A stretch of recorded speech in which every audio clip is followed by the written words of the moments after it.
Hexagram 63 and 64 are inverted from what you would think because their reference points is no longer the trial, it is the bardo.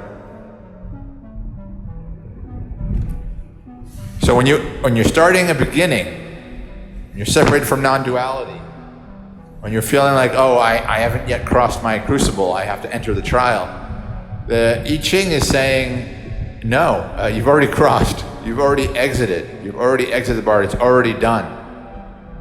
So it's confusing because when we're at the call, we think, oh, okay, now I'm starting, it's spring, it's dawn, it's time for me to do something, I haven't yet begun my trial.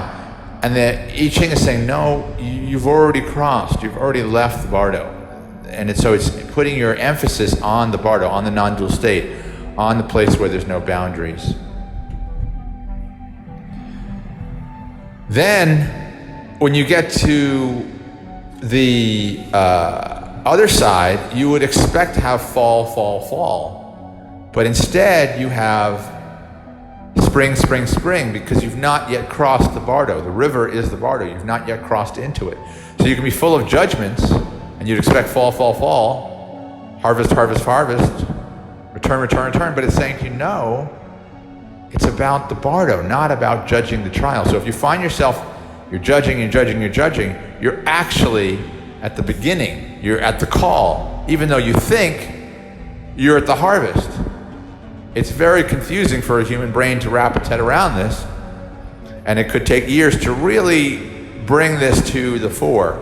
But what's important, at least for our practical purposes right now, is when you feel like you're starting something, when you feel like you're at the call, consider that you've already crossed out of the bardo. And when you feel like you're judging something, judgment, you're actually at the beginning of the bardo. So by inverting what you think, you can normalize or depolarize a human being, because the human being has it upside down about what's actually happening. They think they're starting something, they just finished it. They think they finished something, they're just starting it. And what is the it? In this case, it is the bardo, the place where there's no directions and boundaries.